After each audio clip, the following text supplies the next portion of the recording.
Oh man, welcome on in, everybody. That was, say it with me now, chaos. How's it sound, everybody? And let me make sure. Hold on. I'm realizing I probably have, nope, I have the right audio. Does that sound good? We sound good? Yeah, we good? Okay, we good. A lot of people happy. The Canadian gets the win. Stuart Friesen, who a couple of weeks ago was saying that he was not sure if he was going to keep racing anymore. Didn't know if it was even worth it with the way the trucks were and the truck series was. Gets the win. Yes, we did have a Cletus leak, which sounds way weirder than what it actually is. But have just flipped everything on its head. Stuart Friesen came into this race 49 points out in 12th. He is now in the playoffs when it comes to the truck series. I don't know if they showed it, but I believe it would mean Majeski is out. There's plenty of craziness and chaos and all that to talk about, and I'll keep an eye on social media to make sure that we can get a double up on that or double check. But let's talk about this race, and I want to know, because I think this is going to be one of the most varied races we have in grading from you guys. What do you give this race out of 10? Are you guys going to be giving it like a full-on 10 out of 10 for the craziness, 0 out of 10 for the craziness, 10 out of 10 for the great racing, or 5 out of 10 in the middle? Like, I mean, look at this. I mean, we got 8, 7, 9, 6.5, 4, 3, 6, 9, nice, 7, 6, 8, then 1, then 5, 6, 6, 8, 5, 6.5. There's a lot of different ways that you can definitely go about looking at this. But it is absolutely, I'm just double checking on social media right now just to make sure if they have like the points put up or anything like that.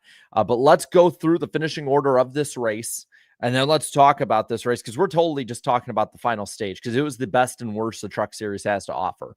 So Stuart Friesen gets the win, leads 2 laps of this 139 lap race. 139 laps. I believe it was scheduled to be, what was it? 100, was it 125 laps it was scheduled to be today? I don't even know. I don't even care at this point. Because it was just absolutely madness. 139 laps, 9 cautions for 47 laps, margin of victory 0.111 seconds. You had it with 20 lead changes for 2 hours and 27 minutes 52 seconds. This was the DQS Solutions and Staffing 250. And then they have like a bunch of other jazz on it and stuff. And, you know, I like jazz, but not that kind. Stuart Friesen gets the win over Grant and Finger. Then after them, I mean, this whole thing is a jumbled mess. Luke Fenhouse, Ben Rhodes, Corey LaJoy somehow fumbles it at the end in front of way more than 12 people. He led 12 laps.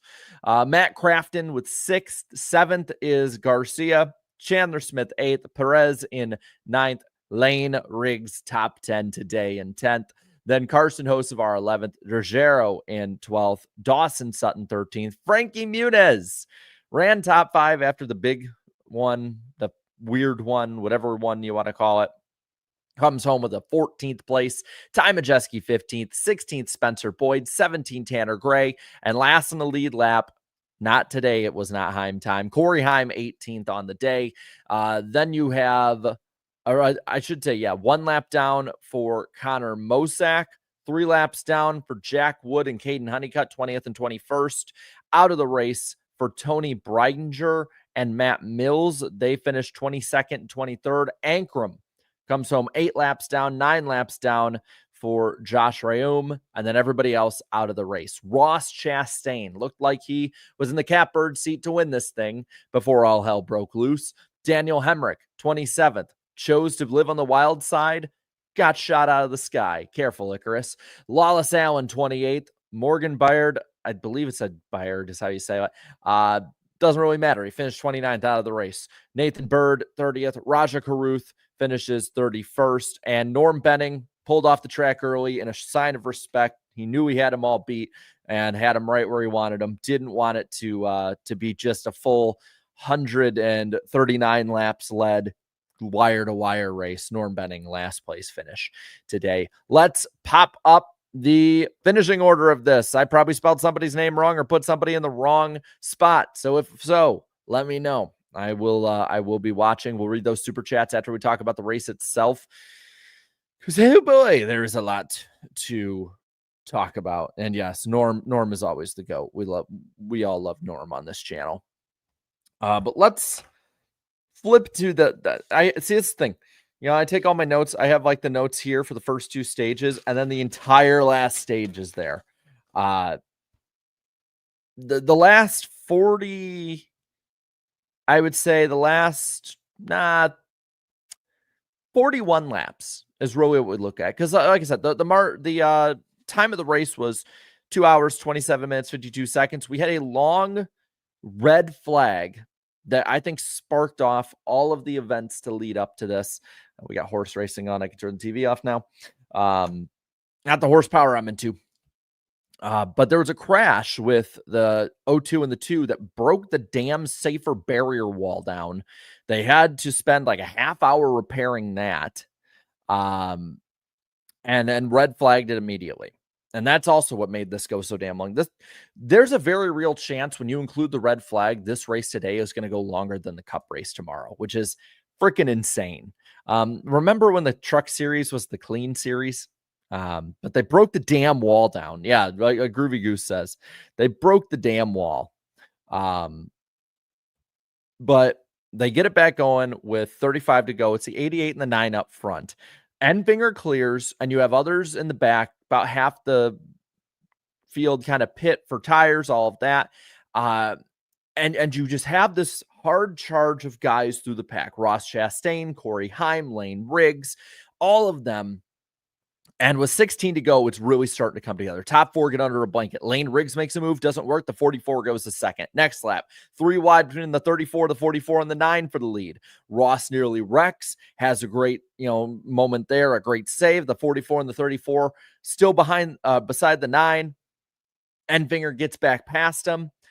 Then at that point, with 13 to go, because of all the raciness, the top 6 of Enfinger, Chastain, Hocevar, who was charging up at that point, Heim, Riggs, Ruggiero, all under a blanket.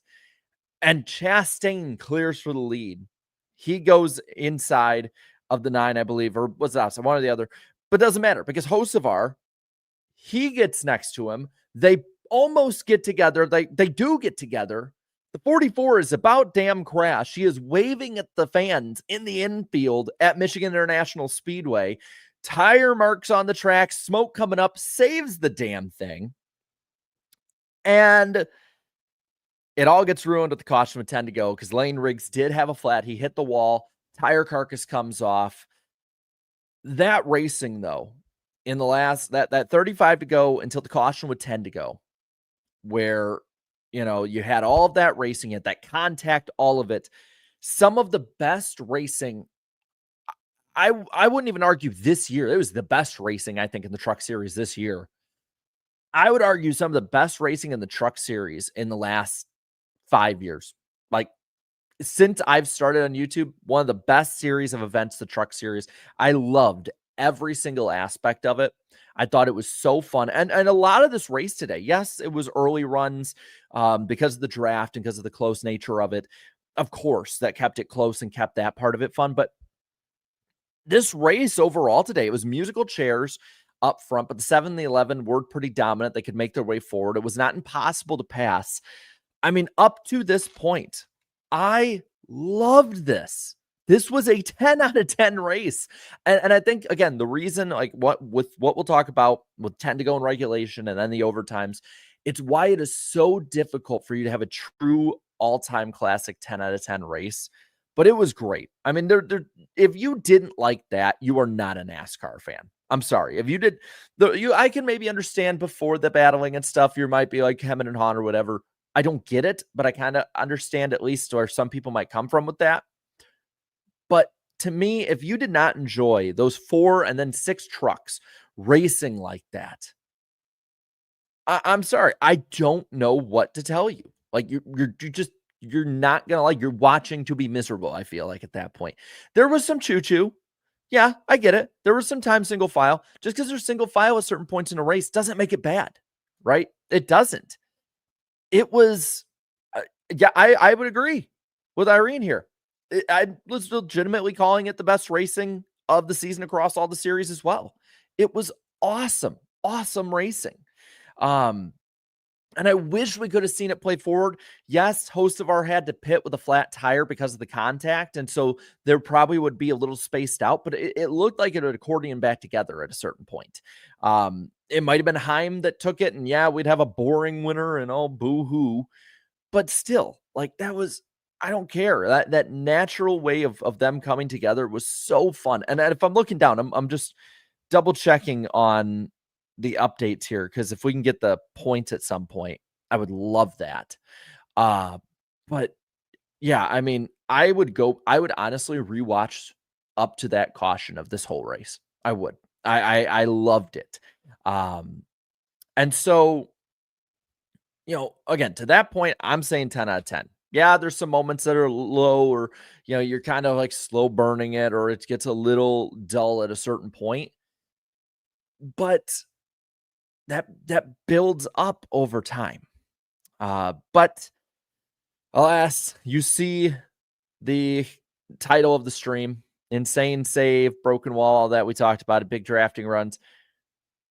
I'm almost tempted to say stupid crashes, because that's what we're going to get into here. With 5 to go, we're going to get back going. You have Ruggiero and Ross Chastain restarting on the front row. They don't even make it to the line. And we have a big wreck. I believe it was the last race here in 2020. There was a similar crash. Might have been like 2019 or 18. I can't remember. Forgive me. I do not have all of the truck races ever logged in my head when it comes to that. But I mean, it was one of the most recent truck races here, had a similar restart crash like this. So basically the 44 really doesn't get going. Ross, kind of it's a bad push. It looks like might not have been going as quick, jams up the field. He gets spun into the pack and it's just pandemonium. Absolutely crazy. Yeah. I mean, I agree with, hey, nice name, fellow Jarrett here. I have one less R and one less T in my name, but Jarrett stick together either way. But Jarrett's right. I mean, it was like the 2020 Busch Clash. And if you remember that race before that craziness and with that big one, that wasn't a bad race either until what happened at the end. It shows how much a finish can really change or warp our perception of how a race was. Because if you separate the first 90% of this race with the last bit of the finish, it's crazy how different it is. But I mean, there were tons. I mean, I saw, where's it at? I see like the 11, 13, 15, 17, 19, 38, 44, 81, 91, 98 all involved. And I'm reading through that, and I think the 77 was involved a little bit too. Muniz had a little bit of like hits. Like I think there were more than were officially counted as Fox had officially. And yes, yeah, Jarrett's all stick together. But at that point, it's like, oh man, that's so stupid. Kind of ruined the race. Put it from like a 10 out of 10 to a lot of people are like, well, maybe an 8 out of 10. We're going to overtime. Corey LaJoie is the one who took the lead. Dawson Sutton is up there with them. Daniel Hemrick has a ton of damage, including crinkled onto a tire. You can tell there's going to be a rub, but everyone was in F it, we ride mode today, which I loved about it, because when they were able to keep it all under control, very much so was a fun, right on the edge kind of thing. Again, like I said, this race was both the best of what the NASCAR Craftsman Truck Series has to offer, next to absolute stupidity way over here off the screen. We just push it away. Dumbness that we have really not had as much this year. But every series has a race or two like this every year. It's why I'm not too upset with this race, because I did overall, when I look at this race, I ask myself the question, did I, one, enjoy the majority of the time I was watching? That was a clear yes, as I was saying. But the other one I ask is, did I waste my time with it? And I get people that can make that argument. I really do. But I don't think it was a waste of my time today. Was it unique? Yes. I think unique is a great way to put it if you want to kind of put a, not a positive spin on it, but not a negative spin on it. But what am I talking about? We still have overtimes to look at. It's Corey frickin' LaJoie and Dawson Sutton on the front row. Frankie Muniz is technically, since he's second, I believe, on the inside row, restarts third. Frankie Muniz.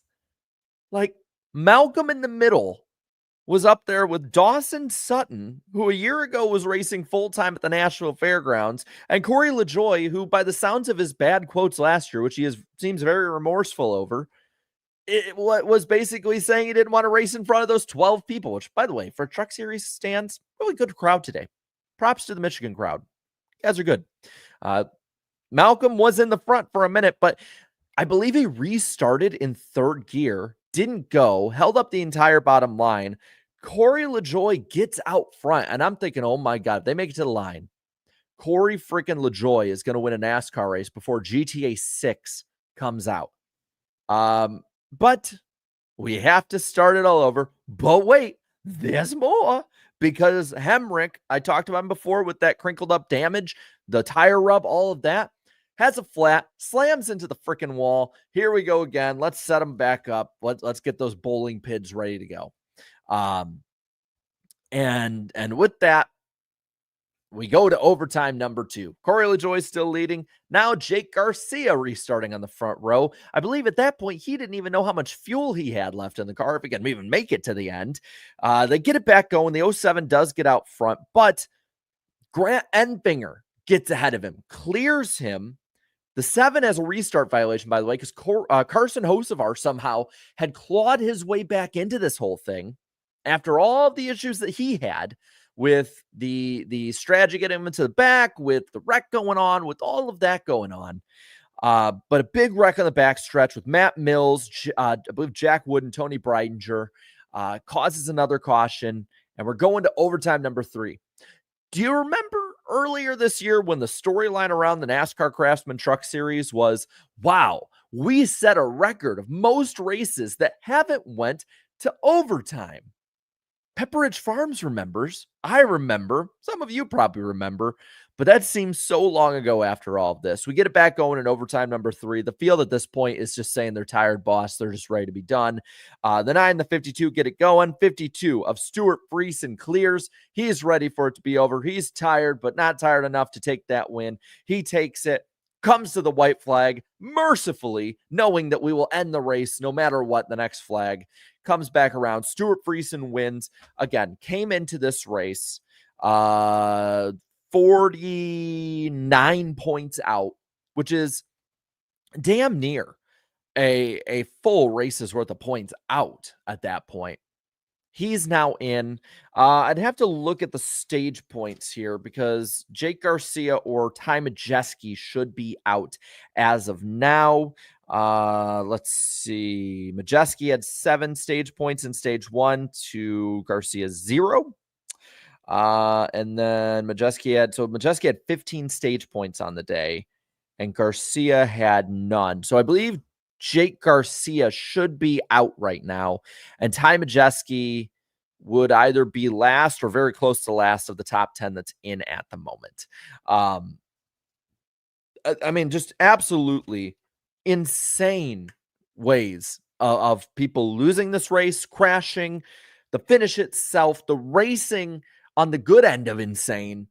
And that's why it's hard for me to grade this, because like from 5 to go in regulation till the finish, this race to me was just a cluster in every way. But but until 10 to go in regulation, the race to me was the best truck race I've seen in years. It was awesome. It was absolutely amazing and fun to watch, and the finish especially was a ton of fun.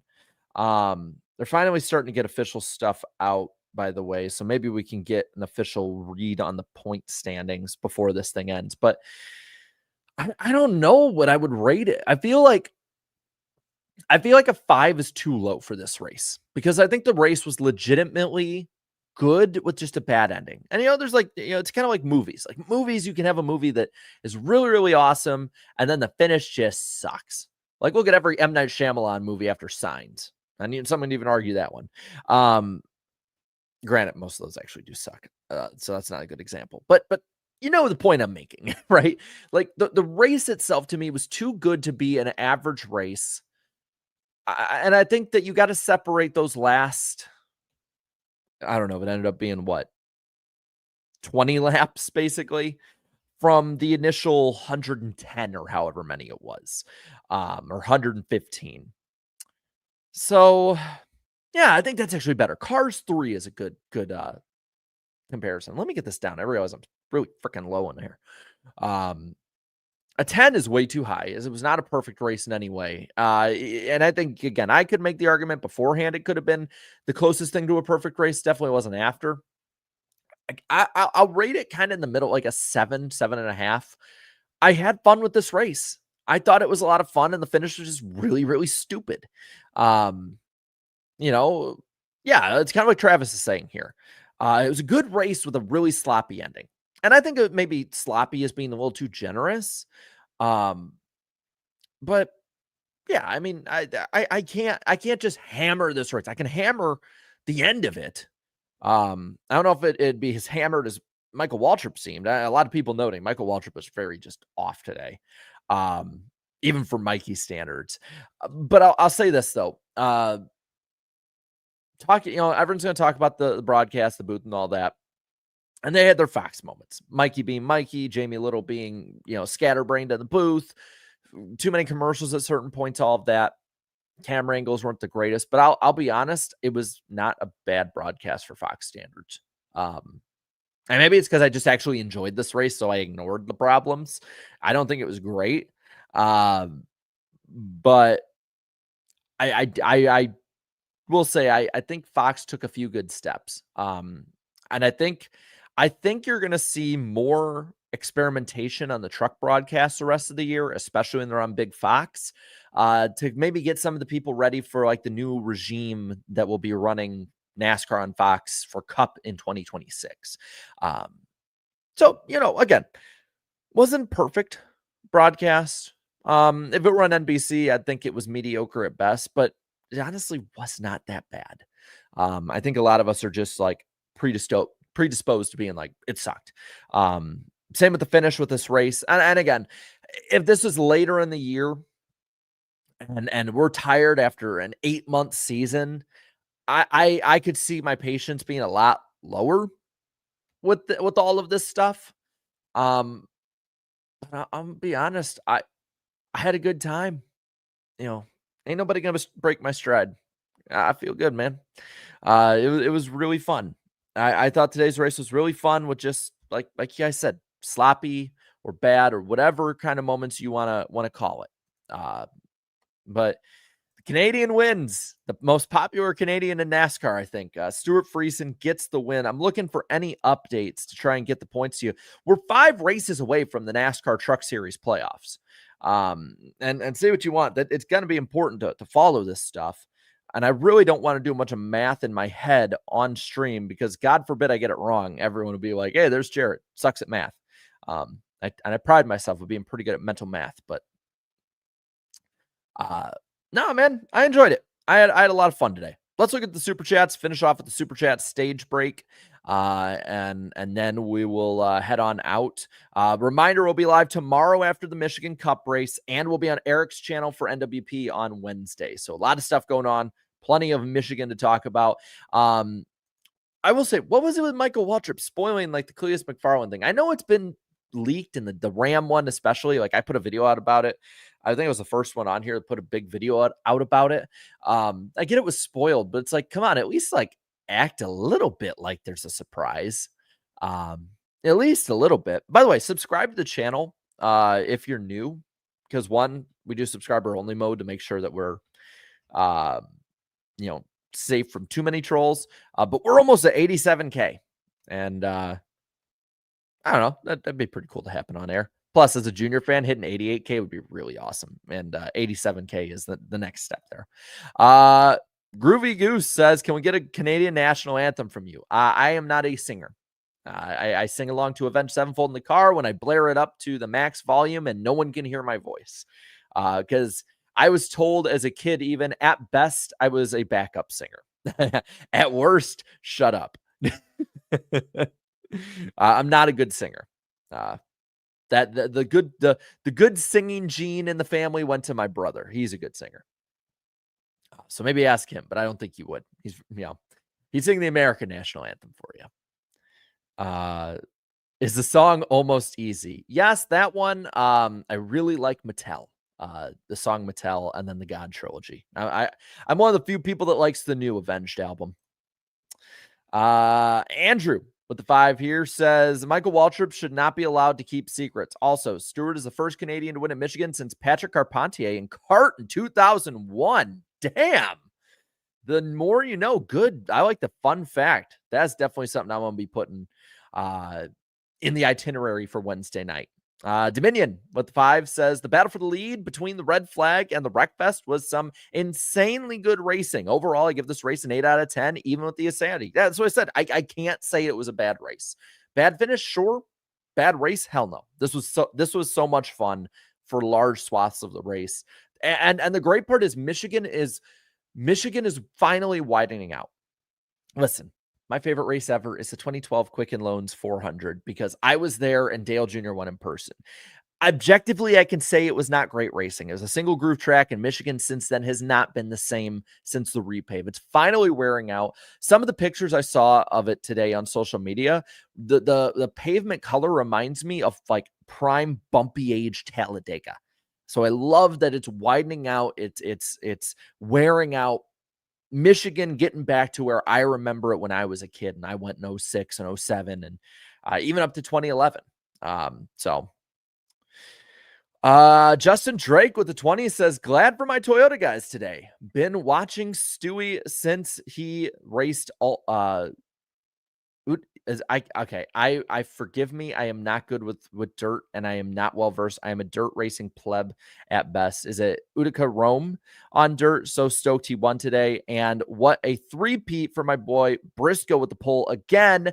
That team is finally clicking. That team is finally clicking. I like what I'm seeing out of him. I was actually very tempted to put him on my list of those to pick today. And by the way, apologies. I am sorry. I'm not as well versed in the dirt world. I need to be, because when I do go to dirt races, they're always really freaking fun. Whenever I watch AR 420, I like that. I like that for the 5. That isn't a really interesting profile pick. I like it. Race was more exciting than what I'm used to watching. 9 out of 10. Have fingers crossed for a cup race miracle with the same tire wear and underpowered engines. Not likely. I will say this. I've liked the racing at Michigan with the next gen. I've actually thought that all the races are really good. So I actually do have some hope for it. But I know there were tire issues in practice. One of them was a cut tire, but there's been multiple tire issues in practice. So I'm cautiously optimistic. Andrew Winslow with the 2 says, finish a romance novel. Calypso put you up to this? Just asking. And then thank you to my dad. And there's the drum for the Skull chant with the Minnesota Vikings saying Cubs win. Cubs win. That's right. Beating Detroit. I think 6-1 was the final score. So, all right, y'all. That was a lot of fun. I'm just realizing that I have not ate today, so I am going to go off and have something to eat. And enjoy the rest of my afternoon. Enjoy the rest of your Saturday afternoon. I will see you tomorrow after the cup race. I am going to go and get a toaster strudel to eat or something. Or I think my wife might be making egg sandwiches. So maybe I'll have one of those. Either way, I'm going to go eat. Y'all have a great day. See you later. Bye, y'all.